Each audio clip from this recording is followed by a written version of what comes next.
Hey there, thank you so much for tuning into the series. I hope you are enjoying it so far. This next conversation, I know you are going to enjoy it. We talk so much about setting priorities, adjusting your mindset, and changing your outlook and energy when it comes to finding opportunities that are healthy and safe and that satisfy you and meet your needs. I have the pleasure of speaking with Hillary Cargo, who is a Detroit based communications and marketing professional with 15 years of experience in journalism, education, and leadership. I am extremely inspired by her journey and growth and just the lessons that she's learned. And I'm excited to say that she has shared a lot of them here.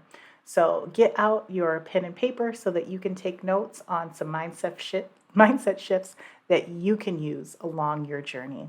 All right, enjoy the conversation.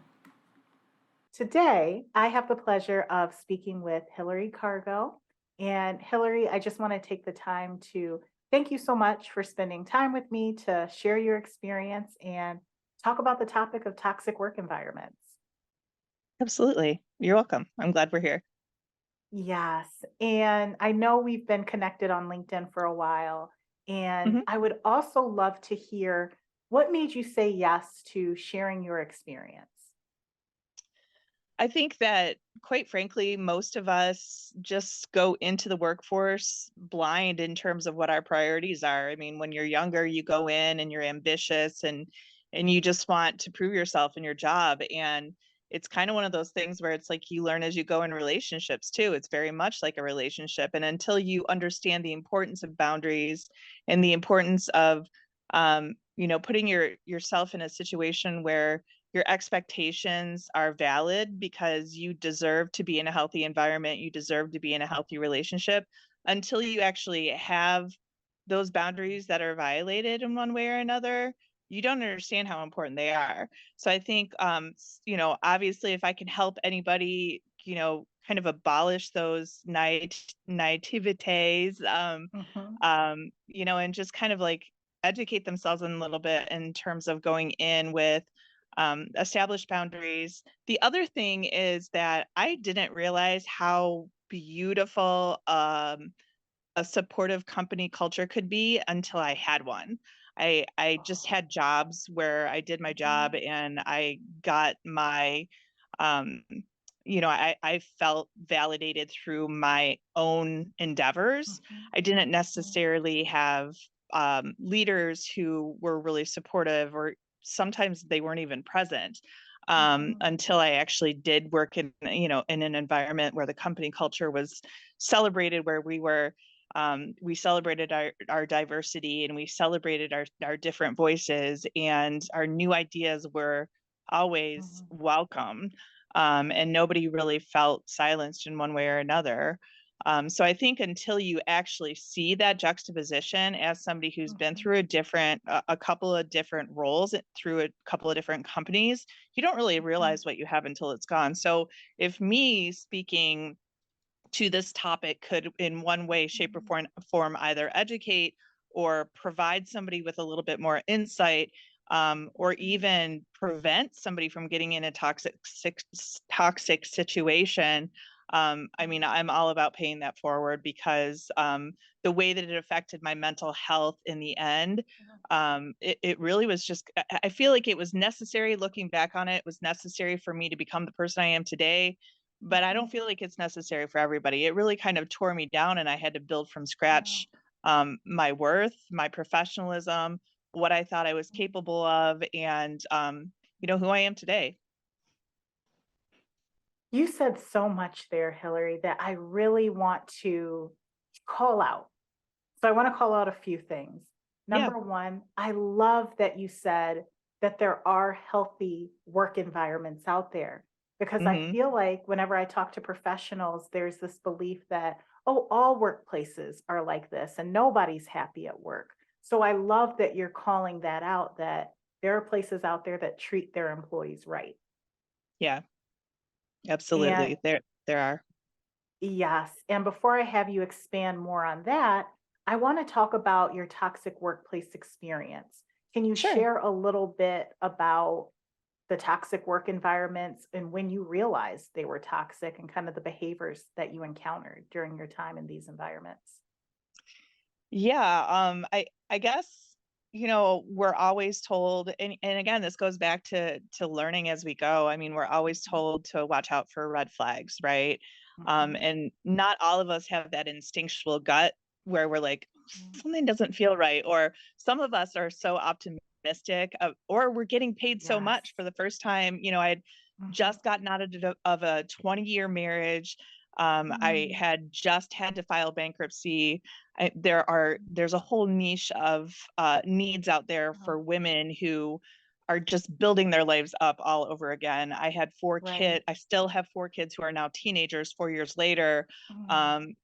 I was basically starting from scratch. I had stayed at home with Mhm, them, and I was a school teacher, but mhm, I knew I needed a power play. Like I knew I needed a job where I could not only stabilize myself financially, start to save for a house, continue to save for their mhm. college education, but also put myself in a role where I was feeling like I was getting what was contributing what I felt like I could in terms of my worth. Um, and I didn't really know what my worth was, right? And that's Yeah. kind of when we're in a position where, again, this is a parallel to toxic relationships. Like we'll settle, Yes. right? When we don't understand what Absolutely. our worth is, we end up settling. And so I was searching for a job. Again, we get into this desperate Mhm, mode when we've been looking for a job for over 4 or 5 months. It gets to that point where it affects our mental health, where we're like, I'll take anything at this point because I want to feed my kids. right. I want to, it's survival mode. And so it was a newly created role. And part of what led to the toxicity, I think, which, you know, it, it it made the scales a little unbalanced when COVID Mhm, hit. I was hired on March 16th of 2020 in a brand new role. I went into the office long enough to grab my equipment. It was in the mhm. freneticism of everybody just go home. Just we'll talk to you later, and it was Right. um, part of the role was a call center, managing people in a call center environment. So Mhm, usually call center environments are very structured. They monitor their employees. They have to be on the phone because we need to be monitoring our metrics and mhm, our NPS score and all these things. So, that's a mhm, measure of our productivity. So we needed to make sure people are on the phones. So all these things were happening. So it was chaos for everybody. However, the distinction mhm, between a company that really values their employees and knows what's going on is to recognize that and mhm, say, hey, we realize things are chaotic right now. These are the things that we're doing in order to get back up to speed. You can anticipate that we'll touch base with you this, coming Friday or in 5 days or what have you to hear what concerns need to be voiced, to hear that feedback so that we can address those needs. mhm, I had a vice president at the time who I was reporting directly to, and she didn't have any contact with me until the third day of my employment. She sent mhm, an email to me saying that I needed to get to know my team. I was hired in as a new hire to people where I would be their manager. I was their manager. I was mhm. managing. I was managing a team of 6 people on a Okay. national level. And so I just kind of needed to get to know who they were. Some of them had been with this company for over 10 years. They were overlooked for this position, or they felt I was Mm. entering into an environment where I needed to really be aware of the um emotional space of people, and have that emotional Yes. intelligence to understand where people were and be compassionate about where their needs Mhm, were. All of a sudden I'm new here and I don't even know what the company is all about or what the dynamics are, and I'm managing this new team, and I need to be mhm. respectful and understand the strategies. And my manager is sending me a PowerPoint presentation to basically determine what we're going to talk about later. When she finally did communicate with me later that week, I think it was the very end of the week when I had been in the role for a week and already done my one-on-ones with my team and really just Right. kind of done what I was supposed to do, which again, it was a newly created role. So I was like, there is no benchmark. I don't know what I'm supposed to be doing other than just trying to get acquainted with the company and the health benefits, yada, yada. I Mhm, moved into it, and then she could only find 15 minutes of time to go through a 30-page PowerPoint presentation that she had done the prior week to our clients for a global campaign. And she breezed through it so quickly and then sent it to me, and that was the red flag, right? Like That's most a of us who are, huge red flag. Absolutely. right, like most of us who are more along in our careers now are like, Yeah. wait a minute here. Something's Um, not right. Right. I need a resource. And then, it just continued to be toxic. I mean, again, like I said, um, part of what made it toxic during COVID was and I think people overcame this, but the mental health challenge was that I'm not going into an office physically. I'm not physically leaving an office at the end of the day. So when I log off my computer at 5 o'clock, yes, as a Mhm. salaried employee, I'm more than willing to skip a lunch here and there or have an extra meeting here or there. I'm willing to Mhm. do the extra stuff and I want to prove my worth. But not knowing how I can put those healthy boundaries down or say no without feeling retaliated against, that's Yes. where all of us were kind of skating around on this really like melty ice. Like it was like the temperature was high, it was escalating, but yet all we, here all of us are in the middle of a lake skating on ice, trying to pretend like it's going to uphold. Sooner or later, somebody's going to fall through. And what happened was, I ended up starting to take meetings at 6 a.m. And then I was asked when we had emergency situation and I had to go pick up my kids, I was asked to stay after. And I was like, I have to, I had to put the boundaries down because it was like, I have to Right. go be with my children. And that wasn't accepted. And then it got to the point where the performance of one of the employees who was working directly under me, my VP told me that I needed to terminate her. And it was my first time in a management role in Mhm. that capacity. I was a school teacher, so I managed a classroom full of 35 to 40 teenagers. So I was familiar with Right. that kind of chaos. But when it came to, as a 40-year-old woman, revisiting the dynamic of high school mean girl click type things, I was just like, wait a minute. So this woman has to be fired. Why? And, that was given to me as something I needed to do to start documenting all of her. Uh, and the same time, this woman also happened to be managing a team of other people who, during, I don't know if you remember, it was like 2 or 3 Februarys ago when Dallas, this is my team in Dallas, they Mhm. had a freeze, like something happened where, Oh, I do remember that. you I know what remember you're that? talking about. Mhm. And I had teammates who were mothers who are trying to just keep their babies Right. warm, skin to skin, and put blankets on them.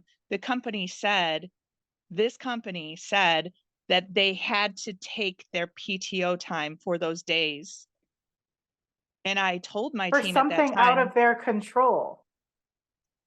Ah, and these are that's people who awful. are just trying to support their families and do the Right. best they can. And in my one-on-ones with them, they're like, I don't know if I'll ever get ahead in my career. And I'm like, okay, let's go ahead and spend 30 minutes every month just talking about professional development and seeing what we can do together to build you. And I still unfortunately look back on those people through LinkedIn, and I see Mhm. that they're still stuck. They're still in that same role. And Oh, I can't feel bad for them because that's their choice. There was nothing yes. I could do to save them, but it was one of those things where it's like, all the red flags are still there as I go back and I look at, and I'm still in contact with a couple of people that also were terminated from that company. And we just reflect on it as something that happened for us, not to us.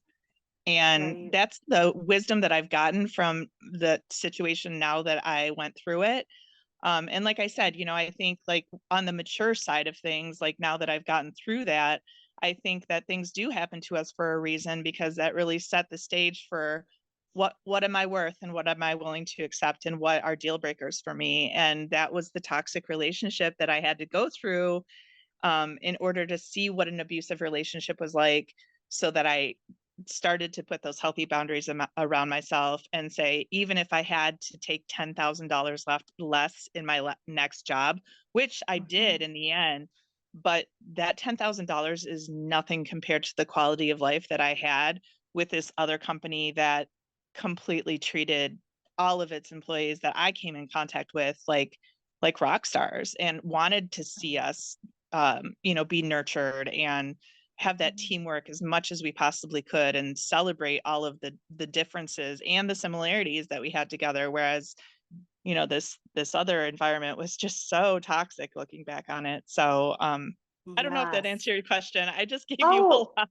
yes, you answered my question and you gave examples of so many different red flags because Right. often when professionals are in those situations, they overlook the red flag, hoping that it'll get Hmm. better or making an excuse for it. Right. And like you said, there's people that are still there, but I am curious, what was the final straw for you and when did you realize your self-worth and boost your confidence up enough to leave? Um, that was a job that in full transparency, Mhm, um there was a particular meeting mhm, um where I was trying to hire. I grew that team from 6 authors all the way up to 15 by the time I left within a year's yeah, time. And within the mhm, hiring process, I had somebody who was totally, I had a great rapport with, and I wanted to move her mhm, into this role. And mhm, the HR team didn't see the fit. And it was just a point where I was like, I'm not gonna, I just I continually felt like I was pushing that. mhm, What is the Greek myth where, I forget the name of the character, where he's pushing the boulder up the hill just to have mhm, it roll back down. Like I felt like that. mhm, And I was just like, I'm done. I'm done. And again, it went into mhm, a de-evolution of of looking for another job for quite some time. But mhm, um it worked out because the next job that I got was probably the mhm. zenith of cultures Oh, that I could wow. ever aspire to have. And I would still, even though I was laid off from that company um Mhm, back in June of last year, I would still go back to that company. And again, I would take mhm, less money to go back to that company because of the opportunity for growth, the culture, the mhm. teamwork, all of it, just the support that I felt that I had in a creative environment. Also, I feel like a lot of times part of our professional development is we're pigeonholed into a specific title or role, and it's Yes. like, and I've read some articles recently on LinkedIn about how it's like, don't Mhm, look at the role, look at your list of things that you actually excel in, and then mhm, try to match those skills. Because really, like, the mhm. title and the role itself, like, I could do so many things. As an editor, I am also a project Right. manager. Like, Mhm, there are all these things. As a manager, I'm also somebody who um has mental health awareness skills, because mhm. I have to understand the emotional intelligence of my team and how I relate to people. There are all these skills that I got out of that I don't know if I would have had I not had a crash Right. course. But yeah, everybody has a breaking point. I'm just glad that mine ended semi gracefully, because that was one of those things where, again, I've heard stories where people are like, just crash and burn, like go out ruining relationships. But on that note, And you I never wanna maintain, do that because it's you your never want to do reputation at the end that. of the day. You never Yep. want to do that. But you know what? I aspire to be a good human, but I am human. Mhm. Like, we all have Yes. moments where I know that in that role I said things or did things Mhm, that were negative, because and they had an effect on other people in a negative way. And if I could go back and make amends, I would. But right. the point is that there are certain things that when you're in toxicity, it's Mhm. literally like you're in that brine. You're Yes. if you put a potato in a pickle jar, it's going to taste like a pickle sooner or later. And it's Exactly. just, you end up being a sponge of the energy that surrounds you. And that's why when you go to put a dollar amount on mental health Mhm, and the support that you feel in a good culture and a good work culture, I feel mhm. like that's definitely something that comes into play now way more than it ever did before I was in that toxic environment. So true, and you mentioned priorities earlier, how they Mhm. changed after working in a Yeah. toxic environment. So after you Yeah. left, I'm curious, how did you put together your list of priorities? Did you write them down? Did you take time to reflect? Did you meditate? What did you do? I was not meditating at that point. I Mhm, since have begun to, and in the last year I have, and it's been a deal breaker, game changer. Mhm. I still was reeling from what I did wrong, and I was full of Mhm. self-doubt, full of Mm. self-blame, and just kind of wondering if I made the right choice. So Mhm. I flailed a little bit, in terms of, and again, this was before I was in the good situation.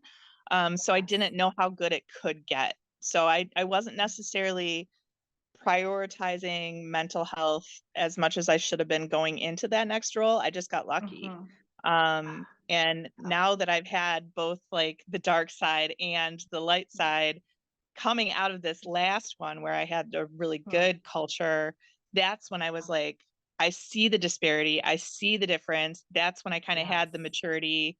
It's again, it's the parallel to a relationship with a significant other, a partner, where you're like, Right. okay, like I realized my unresolved trauma manifested Mhm. itself through this negative experience, and these are traumas that Yes. I have to work on. But then when you get in a relationship that makes you your best self, if that Mhm. relationship doesn't work out, then you have to reflect on the fact that, like, wow, like this is who I really can be, and this is who I really Right. don't want to be. So what's the middle ground? Because this wasn't achievable because I got too close to the sun, and this wasn't Mhm. achievable because I was skating in the middle of the unstable lake. So like, how do I Right. just go about on a daily basis where I can feel content and happy knowing that I have balance? So instead of, it's kind of like voting, like people when they vote, they decide Yes. what their priority is. One of my biggest priorities going into a new role is work-life balance. And it didn't always used to be. It used to be salary Mhm. and health benefits. And yeah, health benefits Yep. are still important being a mother, a Mhm. single mother especially. But I think that without that work life balance is my number one priority. Mhm. I've seen it firsthand that everything else comes crashing down. Like you cannot Mhm. go 120% without Right. needing to completely come full stop at the pit and get a complete like tire rotation and oil change and everything, and then you're Mhm. out of the game. Whereas like if you just do that maintenance and you're like, okay, I'm going to go when I feel really productive, and when I need to reflect and have that moment of like creativity, that's when I'm kind of storing my battery and recharging. It's that balance. And I think that there are some of us, such as me, where we just have to find it by overdoing it. Yes. And unfortunately, that's just the way that I learn. So Mhm. that's And where I'm at today. that's the way many people learn. And one of Yeah. the reasons for this series is so that like you sharing your story can help Hmm. someone else avoid even going through that. I So hope I'm so. grateful. Yes, Yeah. I'm so grateful for your transparency. And I know Oh, that you thanks. mentioned, yes, I know that you mentioned getting lucky and finding an amazing environment. And we've Hmm. talked about red flags, but I want to talk about green flags. So now Hmm. that you've been in a healthier work environment, what should professionals look out for whenever they're looking for a role or interviewing for a role? Well, I mean, one of the things that I look out for now, and it's important to me because this is part of what made my positive experience so beautiful, is diversity and inclusion. I'm a white woman who, like, maybe that would just be like my identity is this because like I already have these certain things that matter to me, but Mhm. how I'm treated as a woman, and also furthermore the advancement of other people, um not just females but other people of color and other people who are not just just the diversity in a workplace that matters to me Yes. because I have so much to learn from people who aren't like me. um, Mhm. and I feel like the whole DEI space is one where companies really, they want to say that they're supportive of DEI, but really when it comes down to it, you can look in their staff directories and see where the Yes. opportunities for advancement are, Right. because that's where people are putting their money where their mouth is, and corporations are putting their money where their mouth is. I Mhm. My next role is actually with a nonprofit. It'll be new Okay. for me. So Mhm. it's one of those things where that element is important to me. Mhm. The work-life balance is important to me, but also the opportunity. I think where I'm at in my career right now, the biggest thing is Mhm. um, not necessarily like lateral advancement. I don't need to be the Mhm. CEO in 5 years, because if I Mhm. do want to do that, I can start my own company. And Right. I do have plans on the side to really kind of visualize and manifest my own goals when it comes to that type of financial freedom. But when it comes to my role in someone else's organization, I want to be around people who support my lateral move, my not my lateral movement, but my vertical movement. I really want to see, like, Yes. even though, once again, it goes back to, like, even though this is my title and this is my job Mhm. description, let me do other things. Like, let me experiment with this. The Right. other thing that really has always been like something that is very important to me is my ability to interact with other people.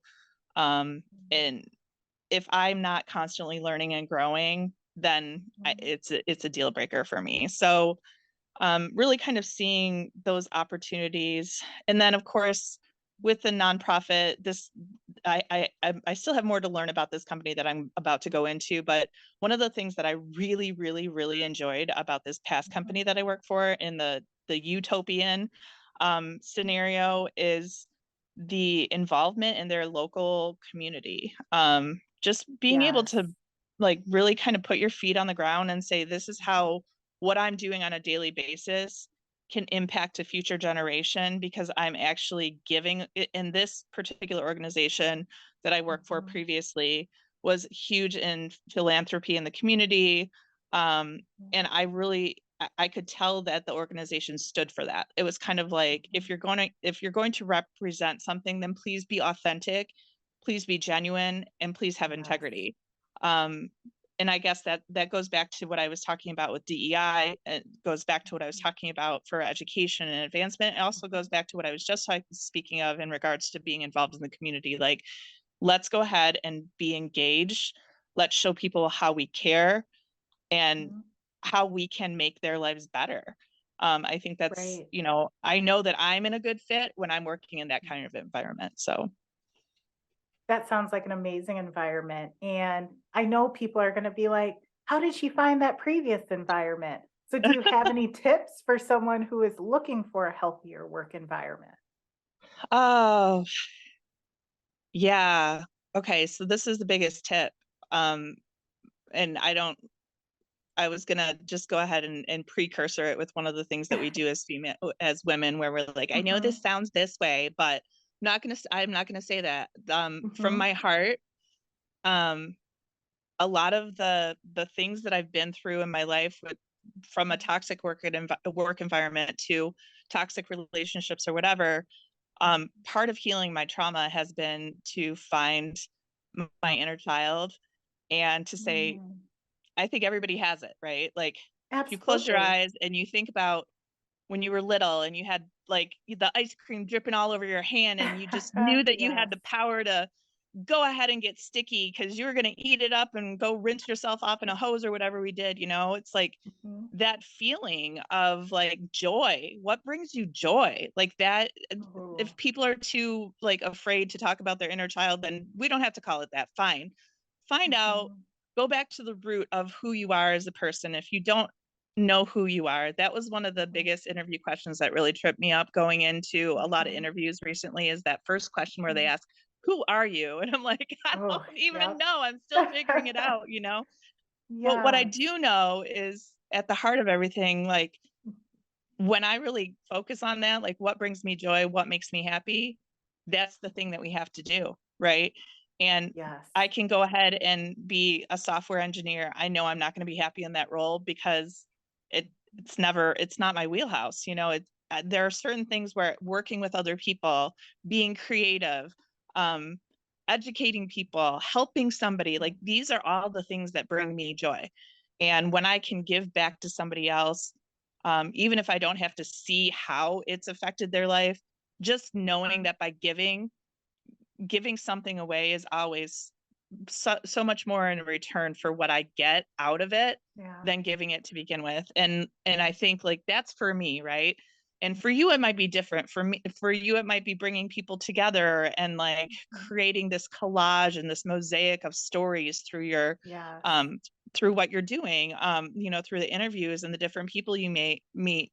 But for Mhm. me, it's just really kind of like sometimes it might be writing and sharing that, or sometimes it might be editing something and elevating somebody else's writing. Sometimes it might be interviewing somebody and really getting to hear a story of like from their heart of what makes Yeah. them happy, like um that's the thing. And when you're driven from a place of love as opposed to driven from a place of fear, like I was when I was putting out that Yes. energy, when I had just declared bankruptcy, when I was in that, oh my gosh, like what am I going to do with my life?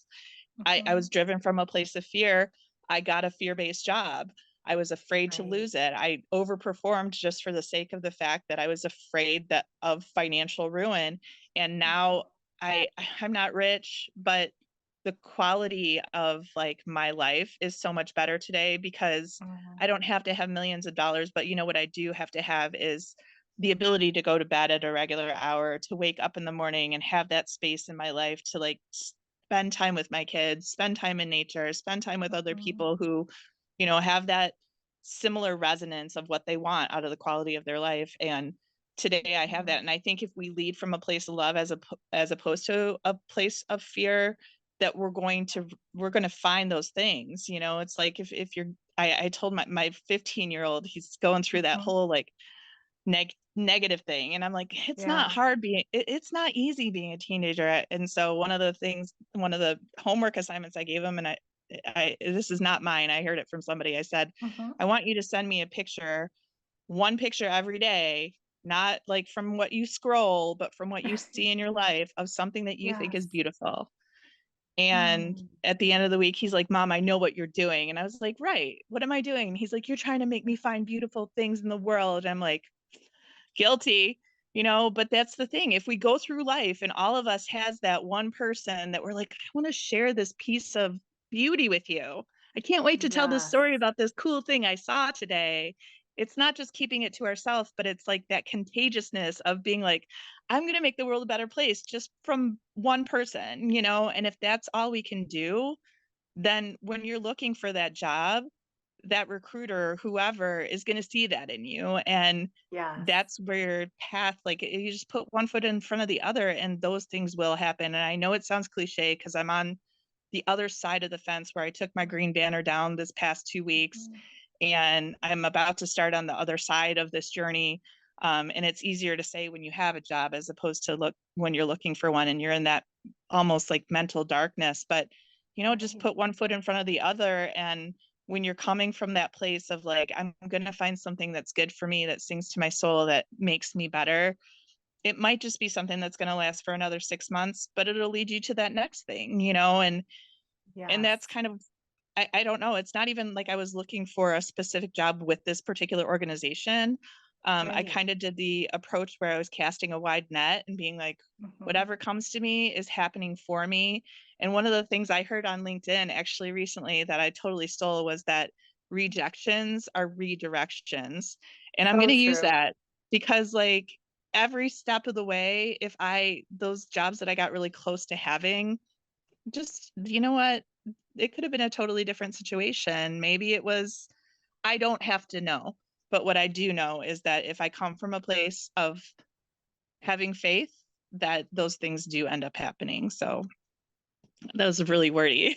I love that. You know what? I always end each session with, "Oh, give me a piece of advice that you want to share with everyone." But I'm going to leave it where you just left it because what you just said was so powerful and I know that it is going to uplift someone because someone needs to hear what you just said. Oh, And thank you. seriously, and a lot of what you highlighted is all about mindset and the energy that we feed ourselves and what we put in our minds Mhm. and what we put in our bodies and souls. And Yeah. really, that truly reflects out to others and our actions, and it Mhm. changes our perspective too. So I Absolutely. just love everything you said. I Thank don't even need you. to say anything else because you said it. Oh, thanks, Kelsey. Well, it was such a pleasure meeting with you. I'm sorry we went over, but if you need anything from me in the future, let me know. I'm excited about what you're doing. I hope that it helps somebody, even if, like I said, even if it only helps one person, then we've done what we came to do. So Absolutely. And for those of you listening and watching, if this conversation helped you, please leave a comment below. And Hillary, can you tell people where they can connect with you and find you? absolutely. My name is Hillary Cargo. I'm on LinkedIn, and you can get a hold of me there. Just give me a message if you have any questions or any collaborations or any ideas, or just you want to continue this conversation. I'm happy to be a mentor, to be a mentee, anything I can do to just have personal growth on this journey. We never know what life is going to throw at us, but again, just keep our chins up to think that things happen for us, not to us, and yeah, I'd love to connect. So thank you for this opportunity, Chelsea. I appreciate it. Thank you, Hillary, and thank you for your amazing energy, your growth, the healing, sharing Oh, the thank healing you. that you went through. It's powerful. So I know we'll keep in touch and Yeah, maybe we'll do a part two of these one of these days. I know. I like to talk, so you never know. I like to Well, and listen I love too, so soaking it all in. So I just appreciate you. So I will make sure to leave Hillary's contact information below in the description section so that you can reach out and connect with her. Thank you so thank you much, so much. Hillary. It was a pleasure meeting you and chatting with you tonight. Likewise, Chelsea. You have a great day. Thank you so much. Thank you. Okay, bye. I hope you feel uplifted and encouraged and motivated from the conversation that I just had with Hillary. I mean, she put it all on the table. And I'm just going to summarize it by saying and reiterating what she said, which is lead from a place of love and find what brings you joy.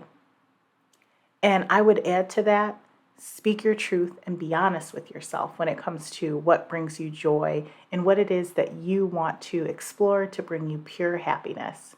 You are more than deserving of living a life that you are in love with. I'm going to leave Hillary's contact information in the description below in case you want to reach out to her for a chat or one on one support. Thank you so much for tuning in to this episode, and I would love to hear your feedback and the lessons that you learned. So leave a comment below and share with someone who needs to hear it today. Thank you.